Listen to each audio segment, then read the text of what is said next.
A paz seja convosco.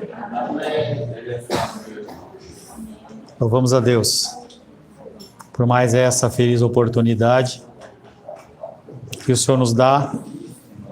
Estamos juntos com a família. Família imperfeita, família cheia de defeitos, mas família. Não uma família em laços humanos, mas uma família no sangue do Cordeiro. Em nosso último encontro, estivemos meditando sobre o tema Não andeis ansiosos. Ansiedade é como um cupim.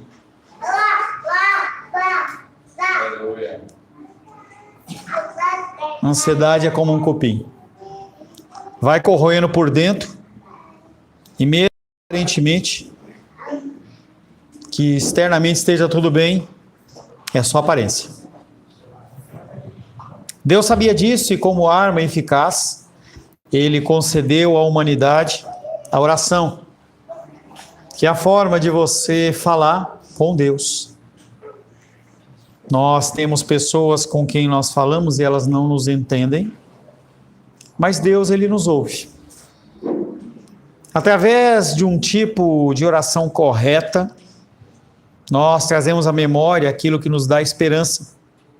E a provisão divina, lida e meditada nas Escrituras Sagradas, fazem com que nós descansemos. A preocupação em relação ao porvir, somada com o bombardeio que nós temos das mídias sociais, da sociedade, em relação à prosperidade, nos oprime, nos leva a pensar que precisamos de mais, que queremos mais, e às vezes até estamos satisfeitos, mas nós queremos mais, porque o mundo diz que nós precisamos de mais. A luta contra a ansiedade sempre fará parte das nossas vidas. Faz parte da minha vida, faz parte da sua. A diferença nossa para aqueles que não têm Cristo é com que em Cristo nós venceremos. Haverá um tempo em que não haverá choro, pranto, ranger de dentes. Não é esse momento, não é agora. O que você tem que fazer é olhar para a esperança.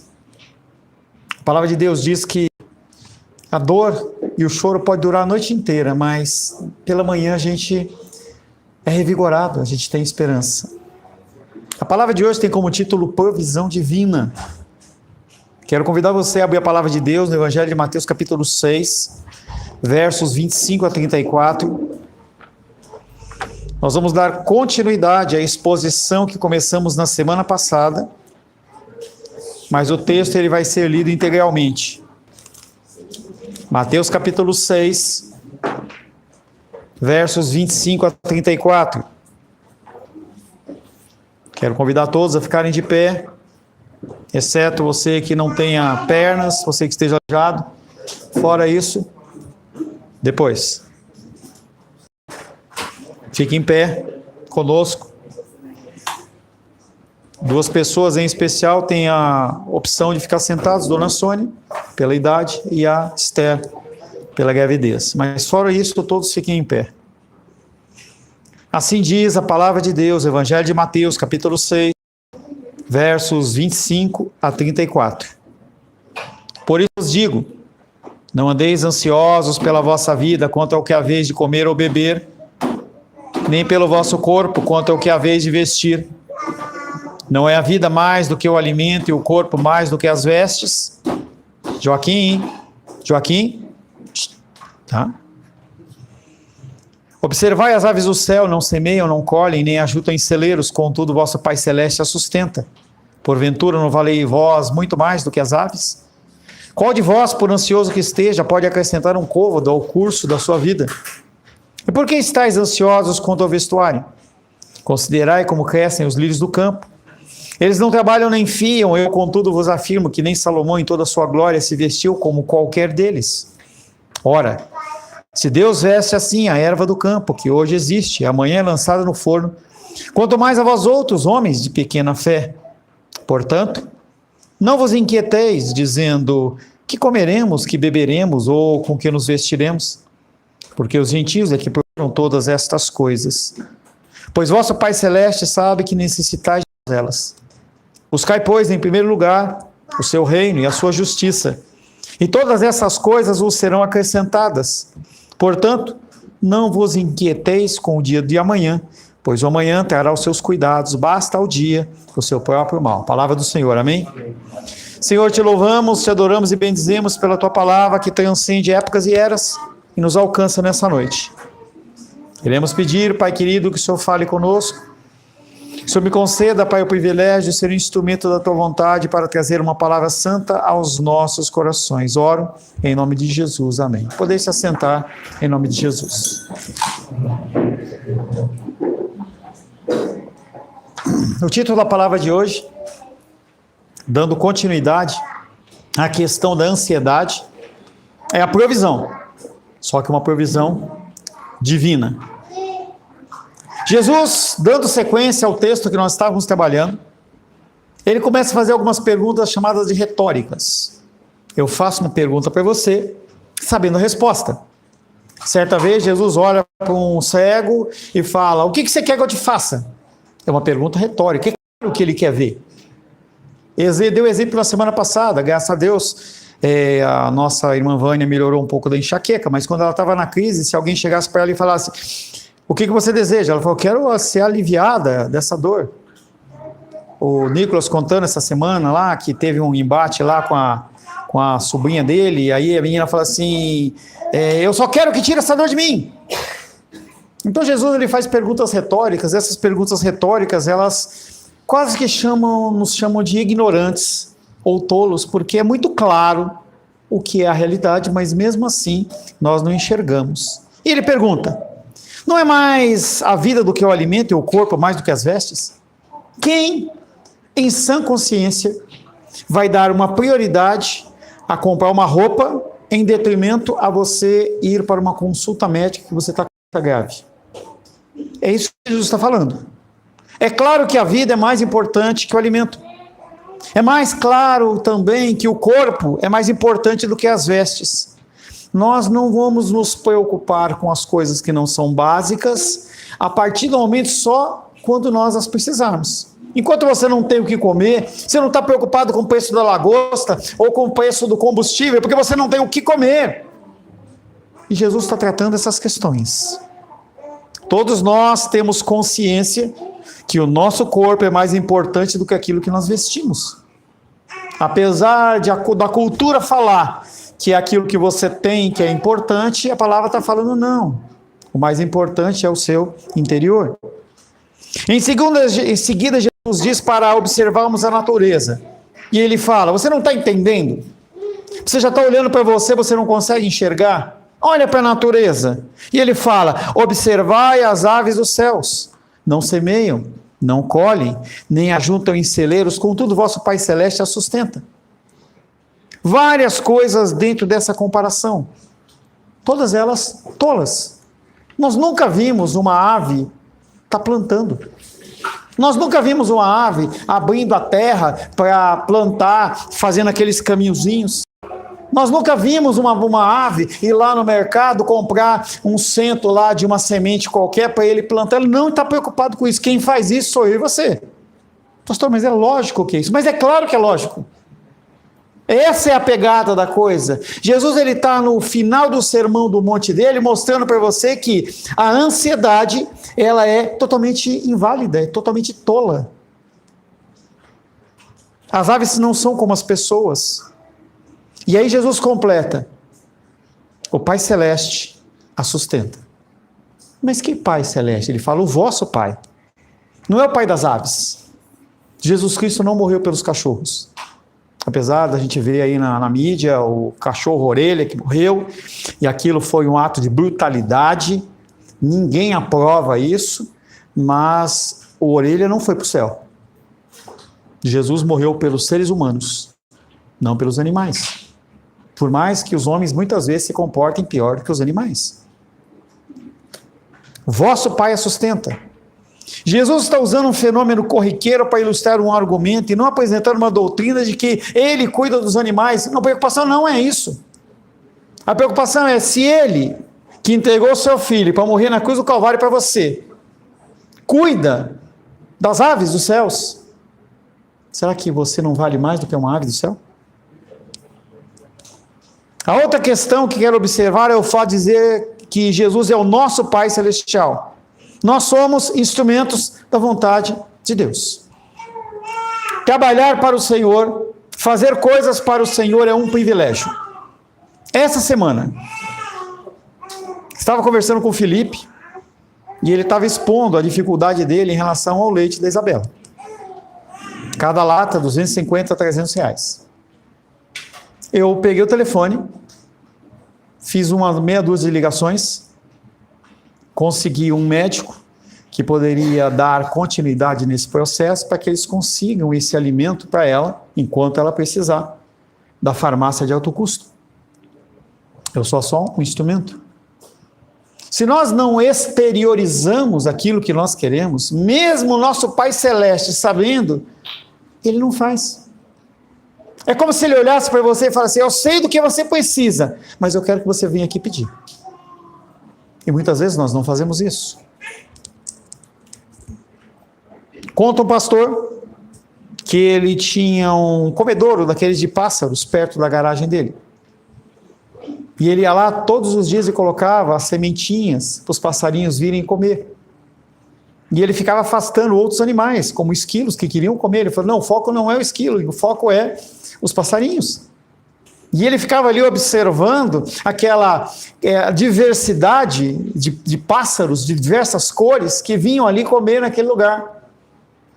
Os pássaros todos os dias vinham, porque eles estabeleceram um comportamento que eles entenderam que ali havia alimento. Mas aquele pastor entendia que ele não era aquele que estava alimentando as aves. Ele estava cumprindo o que está no texto de Mateus, capítulo 6, que nós lemos agora. O homem está sendo um instrumento para alimentar as aves. Mas quem dá essa provisão é o próprio Deus. Nós temos o pastor Charles, que estava no Moçambique, agora ele retornou e está fazendo uma coordenação das missões na África, aqui do Brasil. Nós o abençoávamos e continuamos abençoando, mas a bênção não é da minha vida, eu sou só um instrumento. Deus, ele dá prosperidade a mim, dá prosperidade a você, para que você possa fazer o quê? Compartilhar com aqueles que precisam e necessitam, que é o princípio maior: amar a Deus sobre todas as coisas e o próximo como a ti mesmo. É a demonstração do amor, é a demonstração da confiança, é a demonstração de que Deus, ele está no controle de todas as coisas. E falava hoje pela manhã: você pode até não plantar, mas você vai colher. O que você vai colher? Aí é outra coisa. Nós não estamos falando de salvação, mas de como você vive a sua vida aqui na terra, até que o Senhor venha na glória buscar-nos, ou tocar a trombeta, ou você morrer. Como você vai viver a sua vida? Depois Jesus faz outra pergunta retórica dizendo: porventura vocês não valem mais do que uma ave? Entenda que eu estou falando dentro do contexto do século 0 ou século 1, na época de Cristo, em que para um judeu ou para um pagão você perguntar quem que vale mais, um ser humano ou uma vaca, um ser humano ou um cachorro, o cara ia falar: é claro que é o ser humano. Mas nos dias de hoje a coisa está complicada, exatamente porque o padrão moral ele mudou. As pessoas elas estão sem referência. Por isso que você tem que ser sal da terra e luz do mundo, para você ser o quê? Referência. As pessoas têm todo tipo de pensamento, todo tipo de ideia, e cabe você colocar um norte para aquelas pessoas. Hoje, amanhã, o ontem não há mais nada a fazer. Mas as pessoas elas vão sendo direcionadas a você para que você mostre para elas qual que é o caminho. É por isso que talvez alguns leitores deste texto hoje não saibam do que Jesus estava falando. Deus não diz que devemos valorizar a vida humana e desprezar os animais. Pelo contrário, Joaquim, sem chorar. Deus não diz que devemos valorizar a vida humana e desprezar os animais. Pelo contrário, Ele nos diz que para valorizar as criaturas que Ele colocou aqui, contudo, há uma escala de valor em que o ser humano ele tem mais valor do que os animais. Providência divina. Jesus destaca mais uma vez a inutilidade e a tolice da ansiedade, dizendo: qual de vós, por ansioso que esteja, pode acrescentar um côvado ao curso da sua vida? Um côvado, ele faz referência a aproximadamente 45 centímetros, mas Jesus não está falando sobre altura, ele está falando quem que pode acrescentar um dia a mais na vida? Quem é que pode fazer com que você, garantir que você vai viver até 2027, ou até 2030? Ou que você hoje para amanhã você ainda esteja vivo? Não existe isso. Ninguém, nem com a ansiedade, nem com a boa alimentação, nem com os bons tratos, vai fazer com que você viva mais ou viva menos. Porque todos os seus dias estão contados. Não quer dizer que você não pode ter uma vida abençoada aqui na terra. Não estou dizendo para você que se você ficar comendo porcaria toda semana, todo dia, você não vai ter uma vida desgraçada aqui na terra, e você vai passar os dias da sua vida aqui em sofrimento físico, e muitas vezes emocional. Todas as nossas reações de medo estão ligadas intimamente ao medo da morte. Jesus não está dizendo que a nossa vida está nas mãos do Pai, por isso a ansiedade não tem poder de estendê-la. Melhor, Jesus está dizendo que a nossa vida está nas mãos do Pai. E por isso não há como você estender a sua vida, nem reduzir a sua vida. Todos os nossos dias eles foram determinados e designados pelo Senhor. O problema é que Ele não nos forneceu a informação de até quando nós vamos viver. E aí nós ficamos preocupados, nós ficamos ansiosos. Será que eu vou ter o alimento para o ano de 2026 inteiro? Será que eu, quando tiver mais velho, eu vou ter a provisão? O que eu faço? E Ele fala: não se preocupa. É interessante essa afirmação de Deus dentro do mundo globalizado que nós vivemos, em que o impacto é: você precisa trabalhar, você precisa fazer reservas, você precisa ter recursos, porque se você não fizer isso, você está lascado. Não. Deus fala: buscai o reino de Deus em primeiro lugar. E Ele pergunta: por que andais ansiosos quanto ao vestuário? Sua vida está nas mãos de Deus. E Ele pergunta: por que andais ansiosos com o vestuário? Vocês já olharam para os lírios do campo? Eles não trabalham, não fiam, mas nem Salomão, o rei mais rico da história, com mais recursos, não, Júlia, o rei com mais recursos da história, se vestia com roupas maravilhosas, fios de ouro. Ele fala: nem Salomão, no ápice da sua glória, ele se vestiu tanto quanto um lírio do campo, tão belo como um lírio do campo. E ele volta falando: se Deus veste a flor, e para vocês esse exemplo tem que ser real, porque todos têm contato com flores. Deus, Ele trata dessa maneira a flor, a erva do campo, que hoje existe e amanhã lançada no forno, quanto mais a você, homens de pequena fé.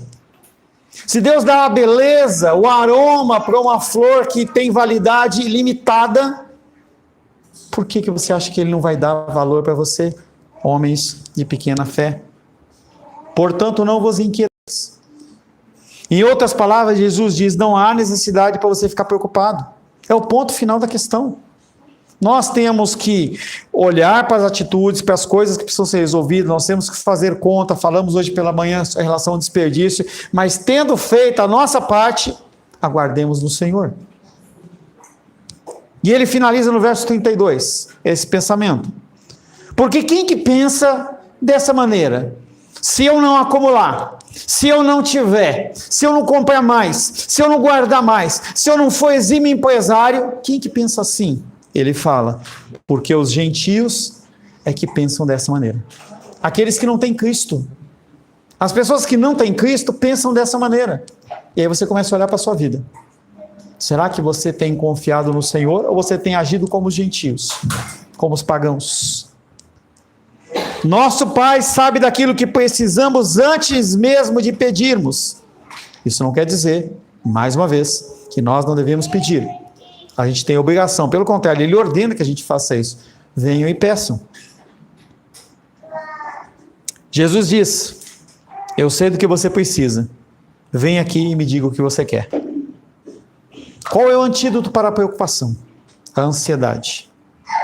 Verso 33. Buscai o primeiro lugar, o seu reino e a sua justiça, e todas essas coisas vos serão acrescentadas. Estas coisas, que coisas? Vestuário, moradia, alimentação. É isso que é o que Deus nos garante. Não quer dizer que você não vai ter dificuldades, em que momentos você vai passar por dificuldades, mas quer dizer que se você confiar no Senhor, Ele vai te suprir. Essa semana eu fiquei muito feliz. Quarta-feira, reunião de oração, entrou Felipe, Rayane e Helena. E a Helena pediu para orar. E ela orou. Esse cenário é um cenário que, se eles mantiverem isso, o que acontece é Deus, Ele vai continuar trazendo a provisão. A matemática de Deus é assim. Se Ele entrega para você, e você o glorifica e o honra, Ele continua derramando. Se Ele entrega para você, e você retém para você, não compartilha com as pessoas, não abençoa, e você começa a deixar Ele de lado, sabe o que Ele faz? Ele aperta a torneira. Então eu estou vendo a dificuldade deles, e realmente pagar R$300 numa lata de leite deve cortar o coração. Mas Deus fala, se vocês buscarem o reino de Deus e a sua justiça, todas essas coisas serão acrescentadas. Porque Ele sabe o dia que foi predeterminado para que a Isabela nascesse, do jeito que nasceu, que iria necessitar as coisas, e Ele é o provedor. Mas enquanto vocês acharem que é com a força do braço de vocês, esse exemplo vale para todos vocês, Deus vai falar assim, continua fazendo. Quando você precisar de mim, vem a mim. Vem a mim, mas você vai a Ele, fez a sua parte, tira. Não vai lá retirar e colocar de novo a mão, deixa eu dar só uma ajustadinha, que é o que a gente faz. Nesse versículo, do verso 33, buscar em primeiro lugar o seu reino e a sua justiça, e todas essas coisas serão acrescentadas, representa o auge do discurso. E Jesus oferece a alternativa à preocupação da vida. De um lado, ansiedade e preocupação. Do outro lado, confiança no Senhor. Esse versículo talvez seja o mais importante de todo o Sermão do Monte. Jesus não nos diz para esquecermos nossas preocupações, mas em vez disso, para focarmos nossas preocupações e nossos pensamentos no reino de Deus. 58 anos. Eu não sei meu futuro. Eu não sei quanto tempo a gente vai estar com a nossa igreja, quanto tempo você vai estar aqui. Eu não sei. Eu não sei da provisão. Vai chegar um momento em que eu converso com a Rosângela, que a gente começa a ficar mais cansado. Eu não tenho a vitalidade que eu tenho, que eu tinha a idade de vocês. A mente começa a ficar mais lenta, os neurônios começam a morrer. Não é um discurso decrépito, é real. Mas se eu não confiar em Deus, o que vai acontecer? Eu me perco. Então eu tenho que continuar confiando no Senhor. Todas as coisas que nos forem acrescentadas serão consequência de canalizarmos os nossos esforços na busca do reino de Deus. Mas você quer continuar trabalhando com a força do seu braço? Trabalha. Deus, ele tem uma característica que ele não age nem por força, nem por violência. Ele simplesmente traz os seus profetas. Então, nesta noite, nesses dias, eu tenho sido o quê? Um profeta na vida de vocês, trazendo a vontade do Senhor. O que você vai fazer com isso? Não sei. Muitos de vocês vão olhar e falar, é muito legal esse discurso, mas eu vou continuar tocando meu barco, porque eu que pago os meus boletos. Amém, não tem problema nenhum com isso. Eu vou continuar dando o mesmo discurso e falando as mesmas coisas. Se você buscar o reino de Deus em primeiro lugar, não sou eu que estou dizendo, não sou eu, não é a minha experiência, não é a minha capacidade de retórica e de falar, não é o meu discurso, é a palavra de Deus que está dizendo. Se você buscar o reino de Deus em primeiro lugar, as demais coisas que vos é necessitado, Ele vai acrescentar. E você não vai ter que se preocupar com isso. É Ele que está falando. Por isso que Ele usou esse monte de exemplo. Passarinho, ave, planta. E Ele vem falando assim, você pode se preocupar, você quer fazer isso, se preocupe. Mas se você buscar o reino de Deus e a justiça dEle, as demais coisas vão ser acrescentadas. Eu fico irritado quando incrédulos são descritos como indivíduos que buscam a Deus. Pessoas que estão na igreja e não vivem o evangelho. Vivem naquela ideia. Porque eu estava há 10 anos atrás e eu era isso, eu era aquilo, eu fazia... Cadê o cristianismo? Hoje. Não, porque eu pregava, eu fazia isso. Cadê o cristianismo? Hoje. Cadê? Eu convivo com muitas pessoas que tiveram uma vida, entendeu? De pessoas que tinham ministério de jovens, e a pessoa, ela super espiritual, cantava, tal, e hoje, mas a pessoa continua achando que é cristã. Nenhum incrédulo busca Deus. Nenhum incrédulo. Há milhões de incrédulos, inclusive dentro das igrejas, buscando benefícios que só Deus pode dar, mas eles insistem em fugir da obediência do Senhor o tempo todo. Eles não são filhos de Deus. Com a sua morte, a vinda de Cristo, eles vão para o inferno. Com toda a sabedoria, com toda a inteligência, com toda a capacidade mental e qualquer que seja, vão para o inferno. Os cultos de adoração deveriam ser voltados apenas para os crentes, mas o que nós vemos nas igrejas é que os incrédulos estão lá adorando a Deus, levantando e chora, tudo mais. Eu não vejo referências disso aqui nas Escrituras Sagradas. Eu desafio você a fazer isso. Pessoas lá chorando diante... Gente, as pessoas estão diante do altar, elas se constrangem. Elas buscam mudança de comportamento. E aí o cara chora, e não sei o quê, e aquele povo parece um êxtase, parece um show do Santo Daime, que a pessoa cheirou, tomou aquele chá lá, e a pessoa lá entra no êxtase. Aquilo não aparece nas Escrituras. Não é bíblico. Eu estou lendo dentro da minha leitura devocional, Levítico, e eu fico olhando aquilo ali, o que Deus exige daquele povo. Aquilo é exigido. Não esse show das pessoas aí, como se estivessem adorando um Deus. Esse Deus não existe. Esse Deus não está naquele lugar. Quando você lê o livro de Ezequiel, você vê isso claramente, as pessoas adorando no templo, chorando, tudo, e Deus fala, eu não estou nesse lugar. Eleva os meus olhos para os montes, de onde me virá o socorro? Porque não estava no terreno, não estava no templo. Ele já estava acima, ele tinha ido embora. Os cultos de adoração deveriam ser voltados para os crentes, não para os incrédulos. A busca pelo reino de Deus não começa até que encontremos, por intermédio dele, a conversão. Em nossa condição natural, como diz o apóstolo, não há quem busque a Deus, Romanos 3,11. É por isso que buscar o reino de Deus deve ser a principal ocupação do cristão. A minha principal ocupação não deve ser cuidar da Luísa ou da Rosângela. A minha principal ocupação não pode ser cuidar de você, porque se eu não buscar o reino de Deus, eu não vou ter nada para oferecer para você.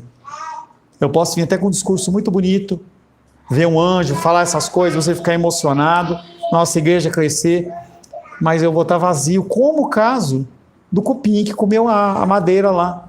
E está tudo bonitinho por cima, mas está oco por dentro. Quantos homens e mulheres de Deus estão tirando as suas próprias vidas porque elas não têm mais o Cristo dentro do coração? Nós não paramos de buscar o reino de Deus no dia que nós convertemos. É nesse dia que começamos a buscá-lo, mas a grande maioria não faz isso. Você aceita Jesus como Salvador, você acha que acabou a jornada. Não, ela começou.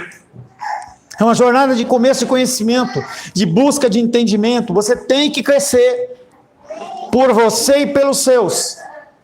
As pessoas que estão à sua volta, elas têm que ouvir aquilo que você tem a dizer.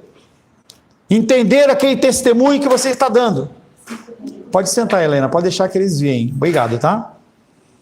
Nós temos que dar testemunho cristão com as nossas vidas. Mas se nós somos vazios, nós não teremos nada a oferecer.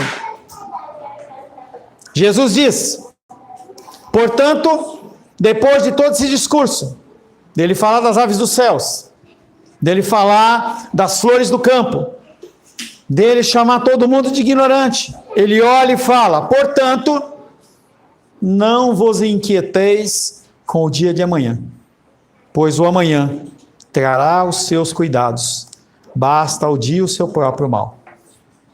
Amanhã vai ter problemas para você resolver. Tem coisas que você não está esperando que vão acontecer. Problemas de saúde, problemas judiciais, problemas comerciais, emocionais. Se você se preocupar com isso hoje, amanhã você não vai ter força para lidar com aquilo. Cada dia tem o seu próprio mal. Eu me preocupo com o dia de amanhã e eu me arrependo todos os dias.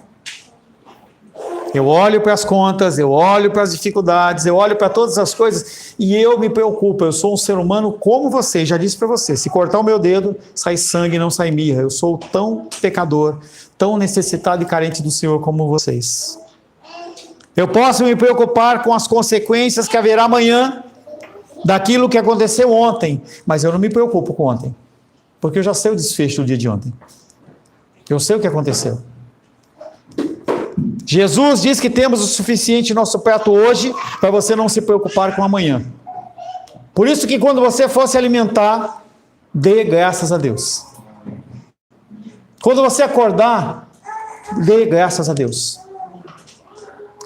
Hoje, quando eu acordei, eu comecei a olhar para o Senhor assim, eu falei, Deus, meio dormindo, eu olhava e falava assim, Deus, obrigado.